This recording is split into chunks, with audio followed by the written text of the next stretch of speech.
Welcome everyone who's joining us. This is our virtual launch of the Recovered Book series, which is Elza Jerusalem's amazing novel, which we're titling in English Red House Alley. I'm going to talk a little bit about how we came to publish this book. Joining us, we have Stephanie Ortega, who translated the book, wrote the afterword, and essentially was the backbone of this whole project, as well as Sophie Haydock, who wrote the introduction and is a novelist in her own right. And we'll kind of talk about this from the perspective of contemporary readers and novelists.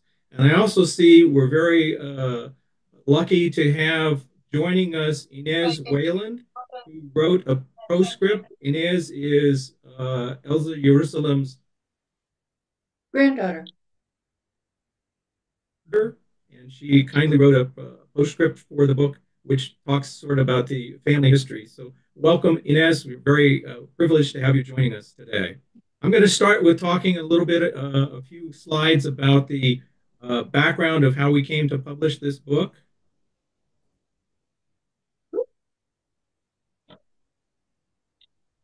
So this is the 14th title in the Recovered Books series that I edit for Boiler House Press. Boiler House Press is part of the University Publishing Project for the University of East Anglia. And this series started in 2021 when we published our first title, Herbert Clyde Lewis's Gentleman Overboard. And this is now the 14th title. And we have essentially 4 to 5 books a year lined up to be published in the coming years. And it's been really satisfying. In almost all cases, up till now, these are books that, if they were available, I mean, these we haven't had translations except for the Friedrich Dyck Sanity Inspectors, but these are books that have been out of print for decades, and in most cases, not just out of print, but out of critical discussion, which is one of the key points for me, which is I don't want to just get these books in the hands of readers, but I'd like to get the authors and their work injected back into the academic discussion and back to their rightful place in literary history. So in this case, the book was first published in Berlin in 1909, quite a long novel, substantial novel, under the title translated into English as The Sacred Scarab, which has a specific meaning, and that's addressed in the book. It was quite popular. In fact, there was a film version made in 1928, released under several different titles, The House of the Red Lantern, and also it was called Rothausgasse or Red House Alley. It was, interestingly, despite that title, it was marketed with English titles in the UK as Greenhouse Alley. And then when the Nazis took over, it was banned as obscene and essentially denigrating and not respecting German culture. And the book essentially fell off the map for decades until quite recently, a publisher in Vienna, Das Vergessene Buch, published the book, reissued it, and it was essentially rediscovered by German language readers. And I heard about this phenomenon and I tracked down, there was an earlier English translation published in 1932 under the title of The Red House. And I obtained a copy of the book by interlibrary loan and read it. Among other things, it is a terrible translation, period. But it's also abridged severely. It's less than half the length of the real book or the actual book. And after writing about it, a few months later, Stephanie emailed me and kind of out of the blue and said, I'm working on a translation. And she was actually looking for whether I might have advice on how we might how the book might get published. And I very quickly raised my hand and I said, well, actually, we have this recovered book series, which is all about bringing books back to contemporary readers. And thus we arrive at Red House Alley. I have to salute Sophie, who I literally, I'm amazed when this happens. I just, first of all, it's a demonstration of how much writers love to support other writers because I reached out to Sophie through her website and said, here's this novel you've never heard about. All I have is a manuscript. Would you be interested? And she incredibly generously agreed to read it and to write an introduction for the relatively pathetic amount of money that we can afford to pay for these things. So this book is now available. It was released the 29th of November, and thus we arrive here today. Let me escape there because that's I'll talk about that towards the end of this, about what we have coming next in the series. So, with that, what I'd like to do is to turn it over and have Stephanie talk for a while about, I mean, how did you come to the book? You mentioned before we started the broadcast a little bit of the background. So, if you wouldn't mind repeating that. Yeah, well, I've taught women's literature in German um, for decades and decades. That's been near and dear to my heart. And I was teaching at a liberal arts university here. And with COVID, I didn't have a job.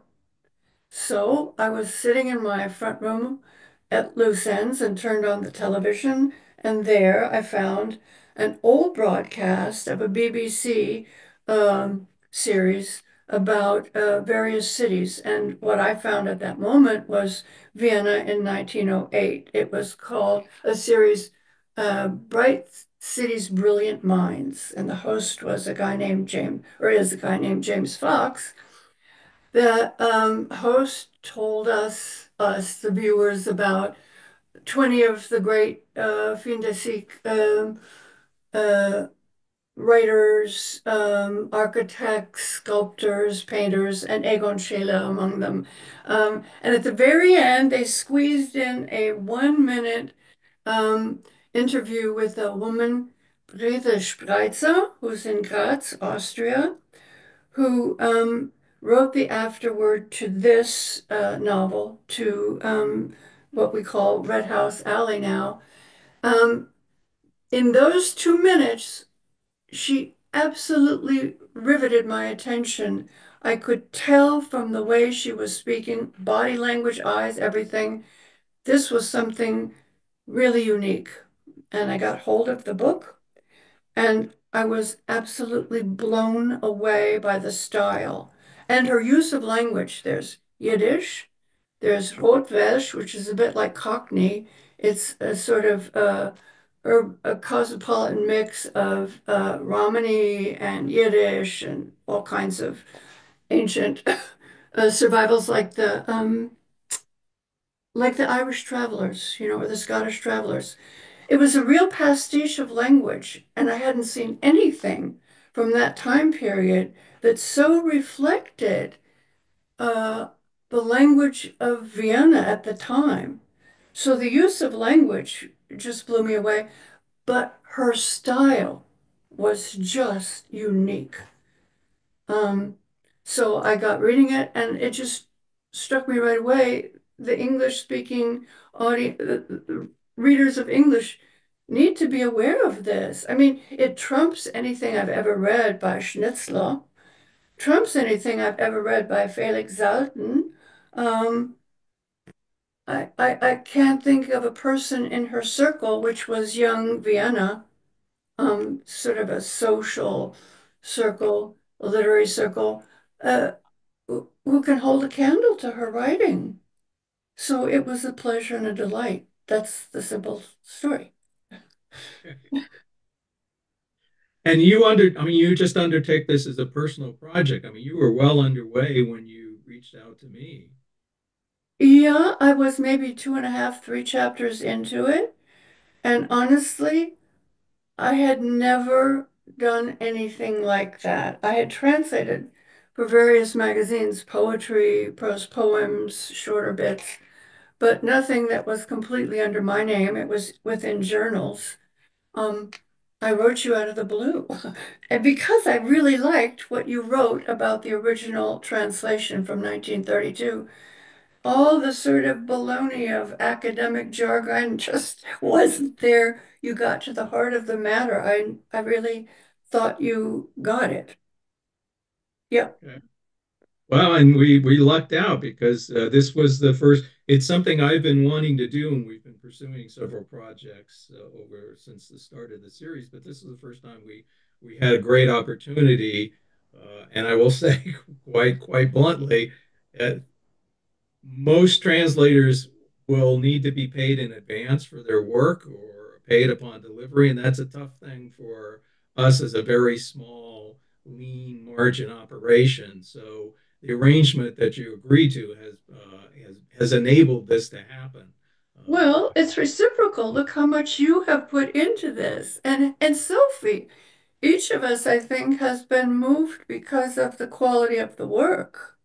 And it was serendipity that just as I decided to retire because all university courses were going online, um, and could afford to pursue something like this, that I had this particular book fall in my lap, so I could afford it. I didn't have to live as a translator, you know. So tell us a little bit about the background. I know you address this in your afterwards, but for those who haven't read that yet, give us a how did Jerusalem come to write the book in the first place? Well, she had been quite active in what they call the bourgeois women's movement, middle class women. She was quite well to do herself. She had the leisure of attending university for a couple of years, but could not enroll and so had no degree. She gave talks around Vienna about women's role as wives, and she wrote a small book called something like Give Us the Truth or Tell Us the Truth. She'd written smaller things before she wrote this. Um, she wrote the book between 1906 and 1908, and she had the leisure she had two small children, to have someone, I think, take care of the households that she could dedicate herself to this. One of the key factors, I think, in in showing her how poor women in Vienna lived was being asked to attend the trial of a madam whose name was Regina Riel, Riehl. This madam was very famous, and she had a state-run, brothels were state-run. They were registered. They were hand in hand with the police, hand in hand with a Habsburg monarchy. Um, this madam had been or was being hauled into court for keeping I can't even say young women, they were girls between 14 and 18, uh, with no clothes. They couldn't leave. They slept in rooms with bars. They ate only the slop that was served them from the kitchen. They were living like prisoners.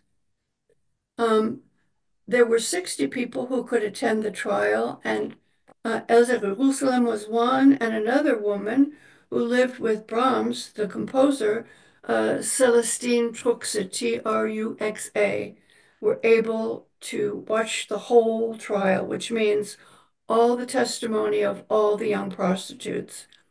I think that event experience, if I can use the word, it's overworked, um, turned her mind to writing a novel. I think one of the motors of turning this into fiction was that these girls were such strong personalities to her. They were such strong characters. They had such a will to live. And so not only does she make people characters live and breathe, and they're fascinating characters. Um, not only does she bring them to life, but she shows how their lives are interwoven with the history at the time. The novel appeared in 1909, but Jerusalem looked back to what we call regulation of prostitution. To this day in Austria, brothels are state-run. You have to get a license. The prostitutes have to go through health exams. Almost the same set of rules apply now as they did in 1909 when the book came out. But she looked to the beginning of the institutionalization of prostitutes. Her novel begins in 1863. So we're tracking as readers the time that prostitutes had been living basically in flop houses and running their own business, and the state coming in, taking over, buffing up these slums, and the state was making a lot of money. The police were making a lot of money. The novel runs through to 1892 when there was the great gold reform. Um, we get a history of moving from flop houses. The main character is born in a flop house to a mother who's 17, to a registered brothel that's supposed to be real shishi and high profile. They advertise in all the newspapers, to a brothel that is much more interested in trafficking girls, mostly from uh, the northern part, north of Bohemia, up to Galicia. And in the last phase of the novel, the character is working with the newest madam of the four madams we see, who is, in a word, just perverse. She is making money by having what we call in English human zoos. In German, they're called Völkerschau, looking at people as like objects. And she makes these girls do things that they resist and resent, but they're captives and they can't really rebel. Um, the protagonist comes into some money, and actually her lover's father is a very wealthy man. Her lover's father is patterned after Ludwig Wittgenstein's father, Karl Wittgenstein. It's like a historical character on the page. And the father of her lover doesn't want his son involved with her. He offers her a huge chunk of dough, and she decides she's going to live on a mountain someplace in the south of Austria in Styria and take in children of prostitutes so that they have a new chance in life. So there's the history of the institutionalization given to us as individual characters. And the last madam, this most perverse woman, was working hand in hand with the Habsburgs. So it wasn't just lower level aristocrats, but the creme de la creme. Um, we can track that history, but the whole novel works because the main character, this child born into the flop or into prostitution in a flop house, is such an engaging character. We just see she's got real grit from the very first, and she's really a child of the streets. Her mother doesn't care for her at all. Her mother's lover, who is actually a woman that she brought to her from a little town in what's now the Czech state, but was Bohemia. Her mother's lover kind of sort of makes sure she has some potatoes to eat. She goes to a convent school for 4 years. In other words, she has no breaks.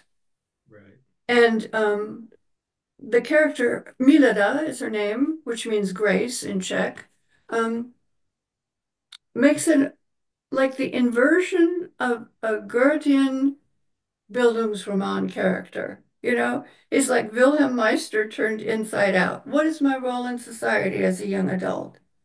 Um, how much do I acknowledge social codes and use them? Where do I object and withdraw? Um, she's complex. And she has completely educated herself. She reads Karl Marx. She reads all the psychoanalysts. She's an astonishingly willful person. I say person, reading the novel as we've read it back and forth for 6 or 7 times. It's as if she has really become a person to me in a way. Right. And I talk a lot. I'm sorry. No, no, it's wonderful. I love hearing it because, we've gone through this process from, over the course of the last 2 years. And I've said a number of times to people, one of the things that I found fascinating, because I've read a certain amount of Schnitzler and Mann and, German literature of that time. And this isn't like it at all, simply because the prose is so alive and so moving. So what I said to a number of times is that there were numerous times when I was supposed to be editing a draft that you sent, and I was just reading for the story, and would have to stop myself and say, okay, I should go back and actually pay attention to punctuation and grammar and things like that. I Uh, remember sorry. no, go ahead.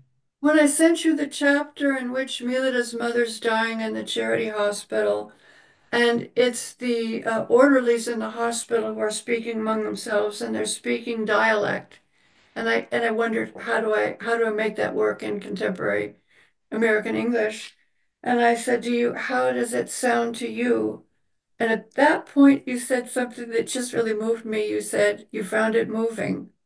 And I Yeah. had minced around that word. I had minced around saying that I found it moving. Yeah. Yeah, it is a remarkable story, and as you say, there is nothing like this, um, not just in German literature, but where's the equivalent in English or American literature about from the woman's point of view. I mean, there you might find mild comparisons with like Crane's Maggie Girl of the Streets or, Sister Carrie from Dreiser, but those were men writing those stories and projecting a lot. You don't find, I mean, I just find it's quite a unique, the mathematician in me doesn't like saying qualifying unique. Unique is unique. It's a unique book.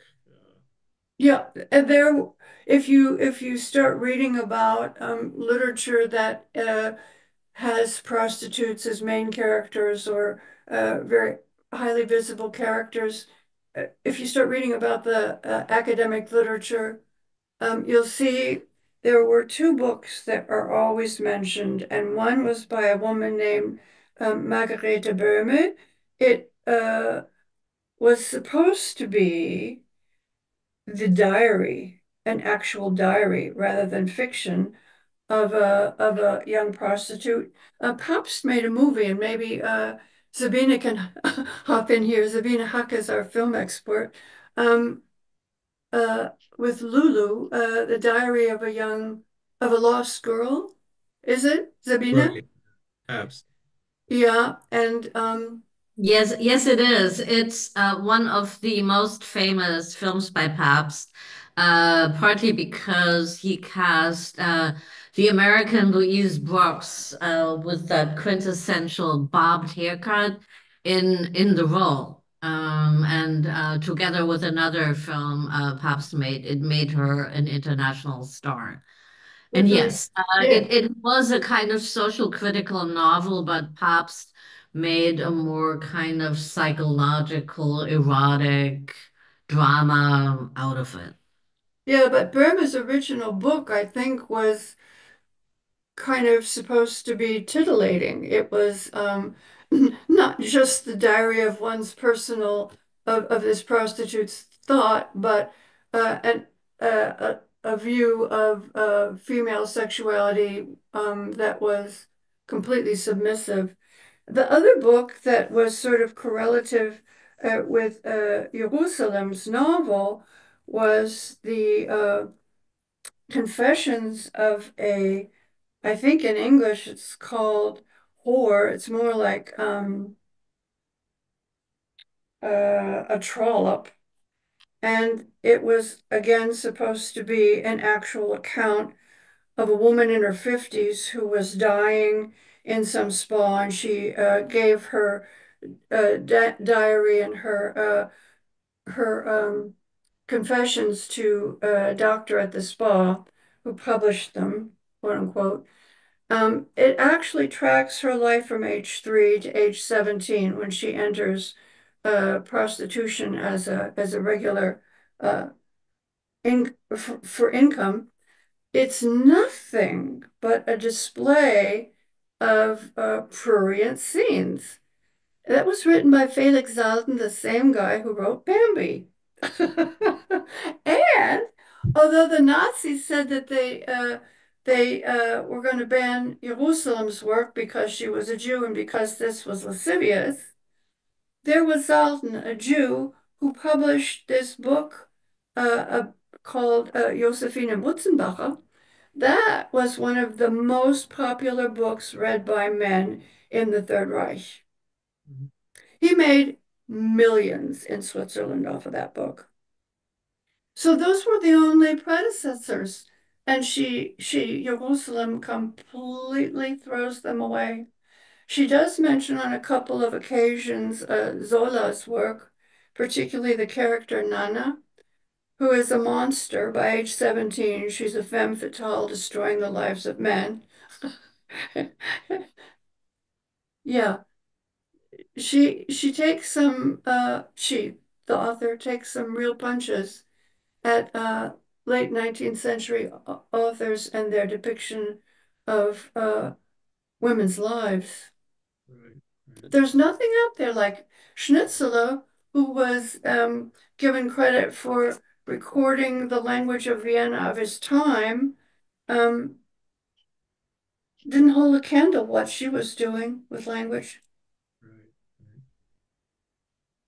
Oh, I'm Claire, talking. was there something that you wanted to say a little bit earlier?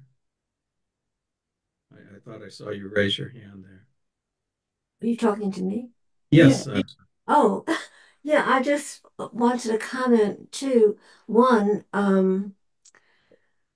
the fact that this apparently is such a moving read, and as you pointed out, the language is so alive. Um, that must be due to the translator because at every moment of translation, you are really recreating in another language. It's a creation. And so I'm looking forward to reading this because it sounds fabulous. And the other thing I was wondering about is, can you say anything about the author's background, upbringing? Where was she born in Vienna? What was her sort of family constellation? Curious. yes. She was born in 1876 in Vienna. Both her parents were um, from north of Vienna, an area. They were Hungarian Jews and they were Yiddish speaking. Her father was apparently pretty fluent in German. They moved from some small town to Vienna because he had a growing import liquor business. He sold wines. And if you read the book, you see Jerusalem is so informed about wines. They were quite well-to-do, not wealthy. Um, there were four girls and two boys, and they didn't want to send the girls to school. They didn't want Jerusalem to be educated. They were looking for a good husband. She married a fairly affluent man who also had some kind of import business with foods. I'm not entirely sure. Oh, uh, Inez, there we have the granddaughter right here. But what did your Elsa's father do in Vienna? Not aware of You did. what he was doing, but I think probably what you said is correct because he was a wine merchant. I remember that, and my mother mentioned that. But I can't throw any more light on this. Yeah, well, Elsa Jerusalem married rather young, and in the Stadt Temple, which was the main synagogue in town in Vienna, so it was a very traditional wedding. And the next year, she had a daughter, and then she had a son a couple years after that, who became a famous revolutionary. Um, you can read about him, Fritz Jensen. Um, she stayed in that marriage until 1910 or 11. And at that time, her book was out and really quite popular. She was giving readings around Germany and around Vienna. She met a young man at a reading and they became involved. She fell in love.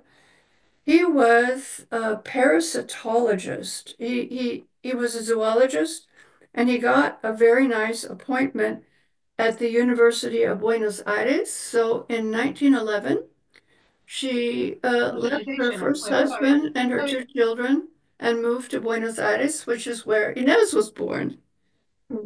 In Buenos Aires, Yeah, I wasn't think this? she never really cut ties with her earlier life. I think she really missed the language and the culture of Vienna. Yeah. Did she write anything more? Actually, my grandfather was a physician, and he was employed at the university, and he also was uh, the director of the zoo in Buenos Aires. I remember he had oh, what was the animal he had at home? I don't know if you saw the photograph. Um, oh gosh, I can't think of the name. Uh, it will Oh, come to me in a the second. ape. He The had one Sorry. who was a wasn't it an ape? No. was It a was one of these. tiger. Tiger then. No, it wasn't an ape. It was. Oh, gosh, I got a photograph, but unfortunately I can't show it to you because my son has all the photographs from the family. There's a photo of him with his little. Um, I lost my husband. Maybe he remembers. I should maybe fill in some background. Inez left Argentina with a suitcase she had of family documents. And because she was raised Spanish speaking, she really didn't read what was in the suitcase.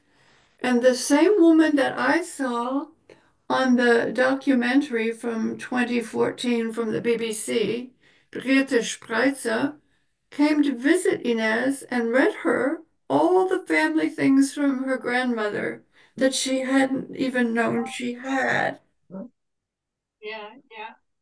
Yes, first I went to Graz and we spent time together, and then Brigitte came to London with all the letters. Yeah, it's something I wasn't at all aware of having them until I found that suitcase just by chance. It was very, very, very revealing, very interesting, and I took a huge interest in my grandmother's life and her work, and I read a lot about what I was able to read, what had been translated. Um, yeah, Yes, and I certainly recommend the postscript, which uh, greatly illuminates Jerusalem's history after she emigrated to Argentina and tells that story as well. yeah, yeah. So, what I'd like to do now is if we can turn to Sophie Haydock, who wrote the introduction, and it's always a test with these books to send it to a good, contemporary reader who doesn't, in most cases, you have no background on the book. So you're really coming at a text out of, afresh. Tell us what your reactions were. Well, it was a real pleasure to get my hands on this book. I mean, it's fair to say it's a complete privilege. I think I must have been within the first half a dozen people to read this book, the full English language unabridged version in 100 years. So yeah, when I received Brad's email, I was definitely intrigued. I'd written a novel myself set in Vienna at the turn of the 20th century about the rather scandalous and controversial and charismatic Austrian artist Egon Schiele. So I think that's probably how you heard my name, Brad. So I got this fantastic email inviting me to read Red House Alley, and yeah, I was really really intrigued because I had watched the same program as you, Stephanie, when I was doing my research into Vienna, into Egon Schiele, into these women who removed their clothes for this artist, and I was trying to retell their stories about their experience of posing in this way for the young Austrian artist. So I'd watched the same program as you, and I'd heard Els Jerusalem's name then, and kind of made a note of it, but hadn't been able to find anything else. And I remember thinking at the time, I would love to read this book. I would love to get some insight into what Vienna must have been like at the turn of the 20th century from a woman, from somebody who would have laid eyes on these kind of environments, these kind of places. I was absolutely desperate, and I remember kind of making lots of inquiries to see if there was any resources or any way to track down this book, and it was completely impossible. So it felt very fortuitous when Brad contacted me, and this name instantly was back in my mind, and I was incredibly excited. And I think that excitement did tip into, I was a bit daunted when I discovered it was this kind of 600 page book, which, I'm sure many of you have seen. It is an absolutely massive book. And I thought, oh gosh, this is quite a big undertaking. But as soon as I entered this world, I really got pulled into it, and it completely swept me away. And I was blown away by Stephanie's translation. I was Thank you. incredibly impressed by the way in which you evoked these characters. Really, it read so smoothly and in such an inviting way that I just got pulled into the story straight away. This beautiful story, Malada, really reminded me of these women who, were very young. The women in my novel who were real women who had lived and breathed in Vienna 100 years ago, and who I'd spent so much time and effort trying to create in fiction. They'd removed their clothes for this young artist. They'd been poor young women who had been on that verge of what we would now class as prostitution. They'd accepted money to remove their clothes and be painted by Egon Schiele. And so I could really see this overlap between the protagonist of Red House Alley and the women such as Vali Nerzel, Gertrude Schiele, who is Egon Schiele's little sister, who she was from a good family, but she still ended up in these very desperate situations, as did Edith and Adele Harms, who had just so happened to live opposite the artist in Vienna and get pulled into his orbit. So this book really brought to life these women that I'd spent so much of my time kind of researching and imagining and trying to get into their mindset. I think that's what you do as an author. You try and put yourself in these women's shoes, in these women, you try and, create what they might have been thinking, what their hopes might have been, their jealousies, their sense of sense of themselves, which at the turn of the 20th century in Vienna was quite a terrible situation for women. Women didn't have the vote in Vienna until 1918. Prostitutes were excluded for a further 5 years. the big question of the day that was being debated in coffee shops across the capital was whether women had souls. You know, Yes. this is the state of what women were operating under. You know, they didn't have any rights. They weren't necessarily able to forge their own futures. It's utterly heartbreaking, you know, to step into their mindsets and see what they had to battle. And Else Jerusalem just does the most incredible job of giving these women not only a voice, but their own destinies and their own agency. And that was just something that really, really spoke to me and struck me, because nobody wants to see these women as victims, and I certainly didn't want to see the women who posed for Egon Schiele as victims. And I just think it's a tragedy when women get portrayed in that way. And obviously they're victims of circumstance, they're victims of society, a terribly patriarchal society, but they pushed against what the restrictions that were imposed upon them, and they forged their own destinies, and that was just incredibly powerful to read, and it was such a privilege to be part of this publication. You're so delighted that you did pick it up out of the blue and take it. And I think, you know, one of the special things about this book is the character of Malada, you know, becoming someone who is, you know, she is the opposite of a victim. I mean, she rejects victimhood at every step. And then when she does essentially free herself from the whole world of the sex trade in Vienna, she doesn't just do it in a selfish way. You know, she takes the orphans and the children in with her and creates an environment to give them a different life, to change their lives. And that's, you know, it's not easy. You know, it's much easier, I think, for novelists to write tragedies than triumph. And I think that's another special characteristic of this book, or feature of the book, is the fact that this is a story of triumph. And you know, there's a lot of bad books written about characters triumphing and coming out because it's difficult to pull off.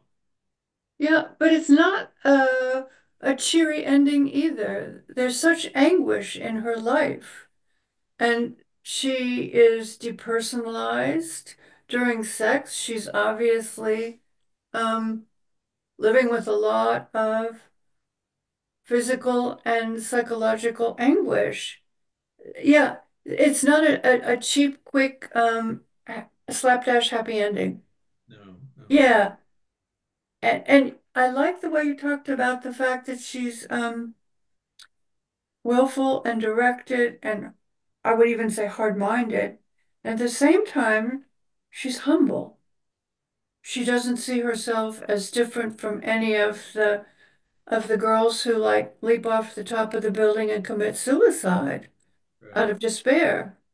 She says when she very first meets her lover, when I was 16, which means she'd been living as a prostitute for a year and a half.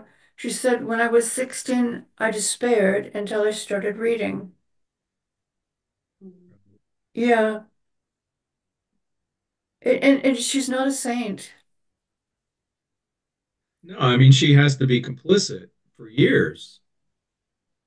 I mean, she is part of what makes the house work through its different guises. Practically the manager at some points. Yeah, I So mean, I which think is the big also, oh, good. I was just going to say the big question for me that was really the thrust of the book was whether Malada was going to accept the very large, substantial cash bribe that was offered to her.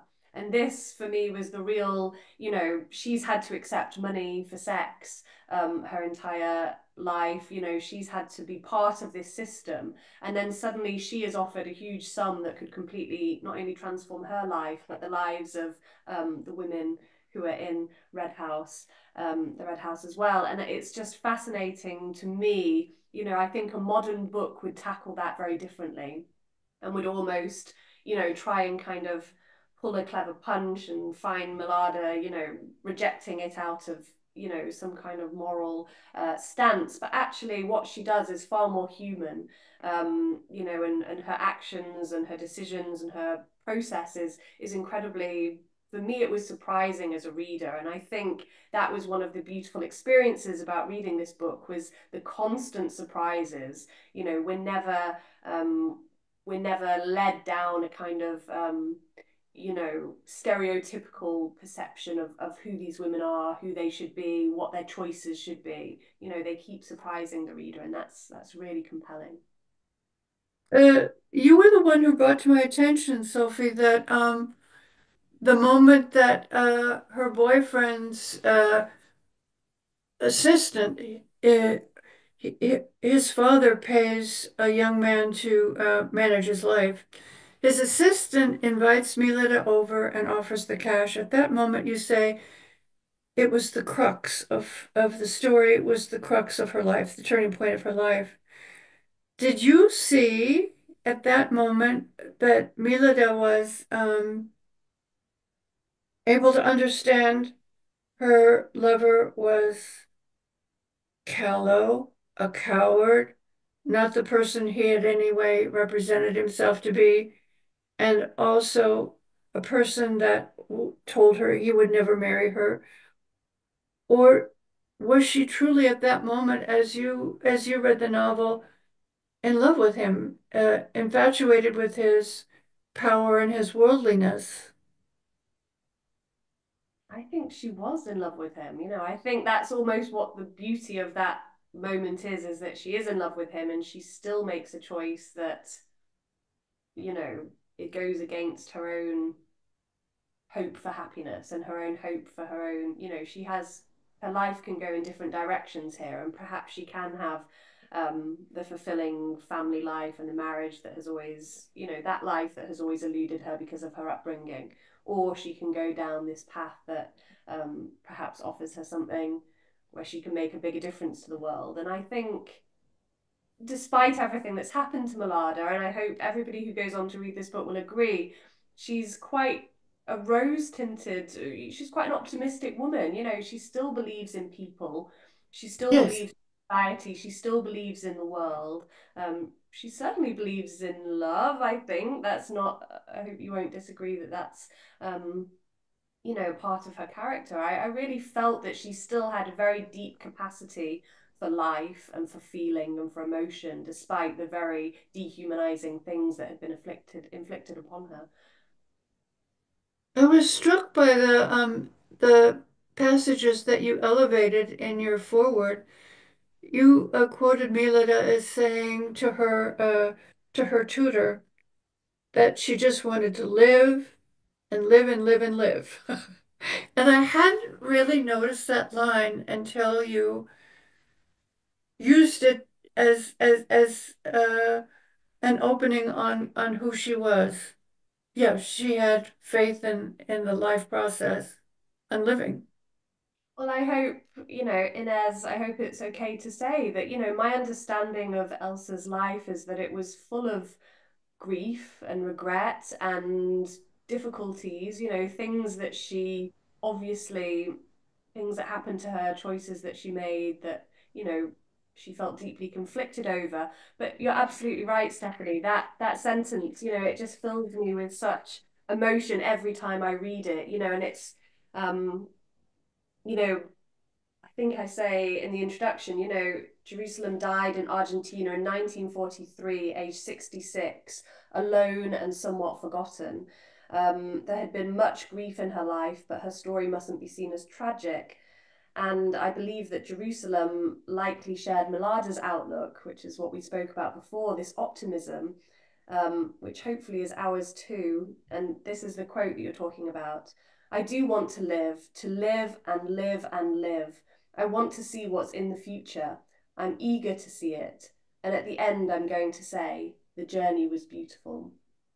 And I just think that's Yes. so moving, because that obviously is the author's worldview, despite everything that's happened to her, despite the choices that I'm sure everybody in life at some point feels they have, life perhaps hasn't gone the way they might have imagined. But, Elsa felt this way, and she imbued that into her character Malada in the most beautiful way, this kind of eternal optimism. And that just absolutely shines through in her writing and in your translation. I had not actually thought about that particular sentiment of Mila's as insight into the author, but now that you say it, very much so. I see that. Yeah. Well, we're coming up on the hour. I just want to open it up if there are any of the folks listening in who have any questions that they'd like to ask, or if you've read the book already, if you have any comment. We see, is that Margot? Yeah, tis I. Okay. So I was able to join in a little late, so perhaps you've already, Stephanie, answered this question, but I'm hearing everyone, and I have not read the book yet, um, that somehow the power of the language itself was overwhelming. And I'm just wondering, as a translator, um, if you have not already, that is because I'm late, um, more graphically describe how you were able as a translator to come into the mindset and the energy of that voice.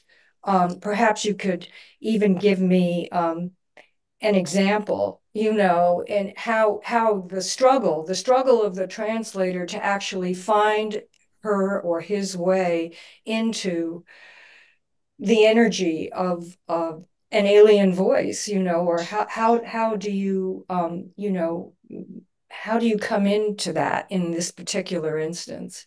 Marco, I just love to hear your voice. Um, there there were two aspects, I think, to getting into it. I have another dear friend, I think I've told you, Eva Nussbaum, who says, Stephanie, I think you got into her skin. Yeah, that's the Um, question that I'm asking. yeah, and it wasn't a big leap because so I had such delight at her wit and her perspicacity, at her compassion. I didn't feel I had to bridge that as one human to another, but she was using Austrian dialect, and I grew up in the north of Germany in Hamburg. That's a very different language. I mean, Yeah. uh, linguists will tell you it's a different language, right? And the other thing is the time difference, the fact that she used a lot of Yiddish. Now, I've taken a lot of Yiddish courses, but I don't speak it. I had to trust that there was some kind of a thread from me to her, and that I was like kind of finding the right words for contemporary American English. And Brad kept steering me. He did what they call put up guardrails. Um, I couldn't descend into American slang or like what you hear on the streets of New York um, when when the characters were speaking slang. Um, you still have to, I think, as a translator, hew to standard mid-American English. I mean, you could make something kind of idiomatic or casual, but you can't really use crude language, I think, or antiquated language. Um, I kept a piece of paper by my bed at night because words would just come to me at night. When I get totally absorbed in the German, I can't think English for a while. I have to like go dig in the dirt or do something and get into my English language mind. Zabina knows this, Carlotta knows this, all the people there knows this. Translating back and forth instantaneously is just not something I humanly find possible. Um, you have to uh, recognize you have two ways of thinking and find your way back and forth. Like they call that ligatures, in linguistics. Um, I don't have such good ligatures. I have to experience, look at how I read in one language and put it totally aside and think, how could I try to convey that now? And it was like little discoveries all along the way. You never stop learning about your own language when you're translating or language. It was exciting. Margot, you know that. Well, yes, no, I like to hear you talk about it because I mean, I guess we're talking about this kind of subliminal, this gestation period that, is at play for either a long time or it doesn't come at a gallop usually, Yeah, that yeah, and I find that really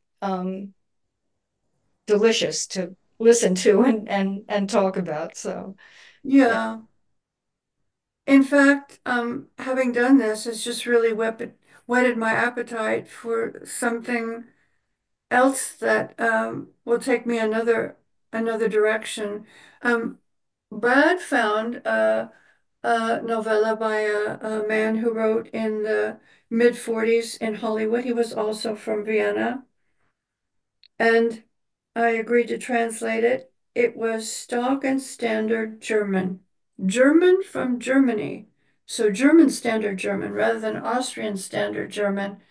And there was no excitement about that for me.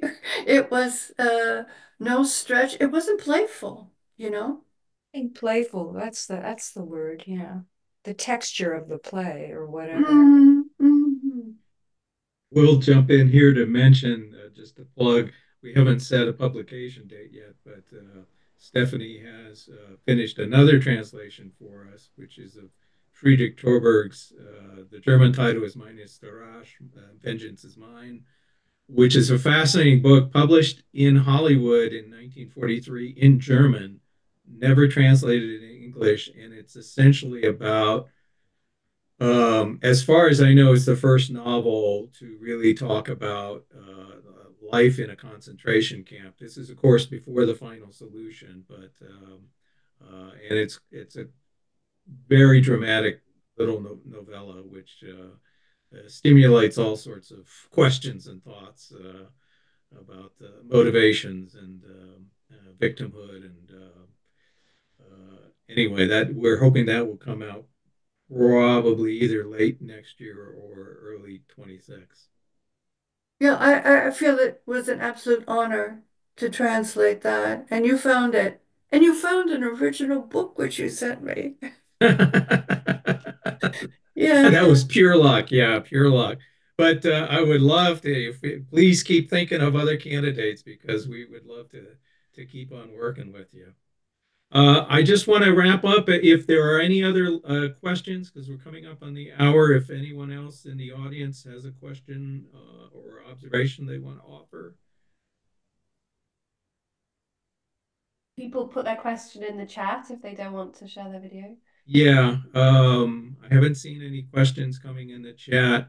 Uh, if no other questions, I will return for a second to just mention our next book coming out from the Recovered Books series.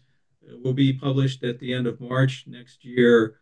It's called Solitary Confinement by Christopher Burney. Christopher Burney was an Englishman, um, parachuted into France as a special operations executive agent to part of Churchill's plan about creating havoc behind the lines in the occupied territories. Unfortunately, he was parachuted in to join a network that had been compromised. So he was arrested within a few weeks of arriving in France, and he was thrown into solitary confinement in Fresnes prison in Paris for almost a year and a half, 526 days, where he had basically nothing to do, to sit there. And this is really an amazing story of mindfulness. Actually, Ted Gioia provided the introduction. He called it a classic of meditative literature, and so it's really not about imprisonment. It's essentially, in fact, Bernie himself then was he was only brought out of solitary confinement to be sent to Buchenwald, where he was able to survive to the end of the war.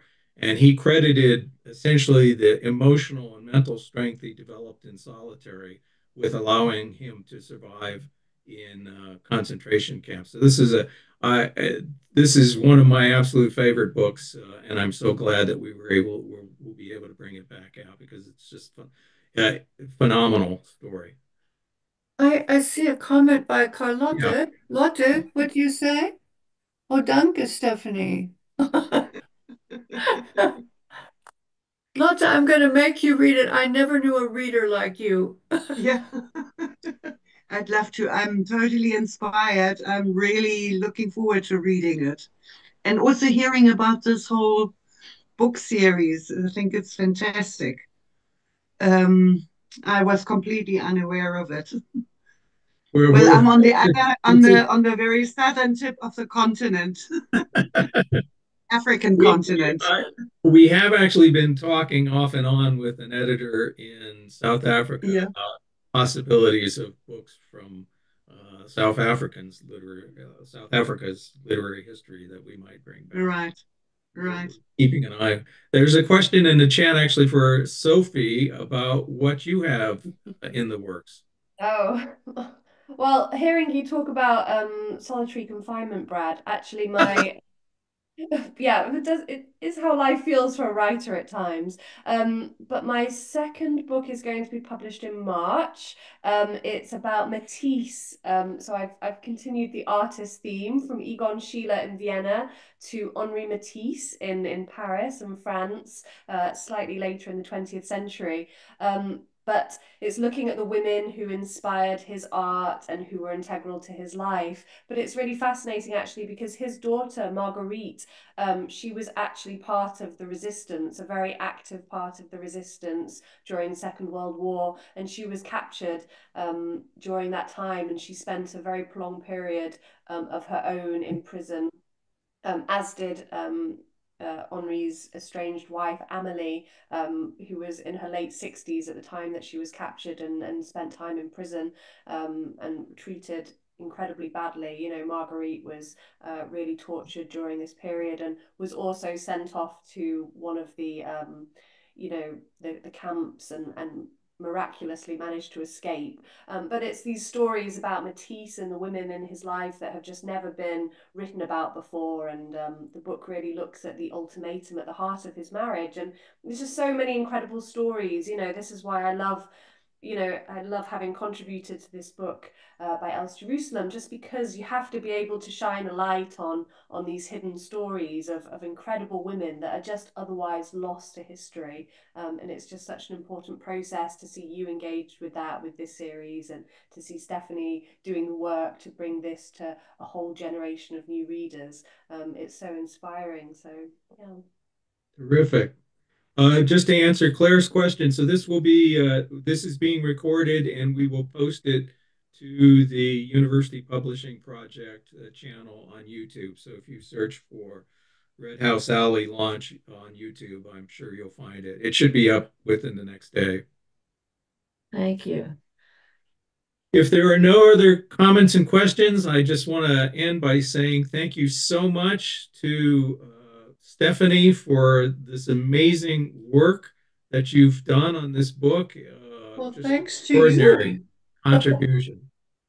The beautiful cover, a really beautifully chosen cover, Brad. You should be very I Beautiful. think it's a fantastic job Really of beautiful. It was a painting by a woman named Marie Valadon, who was a prostitute in Paris, and she lived with Toulouse-Lautrec. They painted together, and she was the first woman to have to have a solo exhibition of her work in Paris. So when you poke around in Lives of Women in Paris, look into Valadon. Yeah, remarkable, remarkable woman, really. So Thank you all for joining us. I hope Here. it's been worthwhile. And thank you. This has been really fascinating for me. I didn't know about the press. I'm eager to spread the word. And Stephanie, I didn't know about this book. I'm so glad that I heard about it. I'm looking forward to reading it. It's Oh, I'm been so excited. Thank you, Claire. Well, Claire, I will put in a little plug. I will probably be coming down to Berkeley sometime in the next year because one of the books we have lined up for 2026 is Gail Wilhelm's We Two Are Drifting. And it was like the first openly lesbian novel, open novel about a lesbian relationship published in the US. And her papers are at the Bancroft Library, and that's actually Oh, where well, I you do get in touch with me, Brad. And have. I put in a plug for my memoir coming out called Nine Lives, My Risky Road from 50s Female to Feminist Critic. Okay. Uh, We anyway, gotta swap. I'll send you a copy and you send me a copy. absolutely, absolutely. Okay, well, thanks everybody, and happy Thank you, reading. Inez. Thank you so much, Inez. Thank you.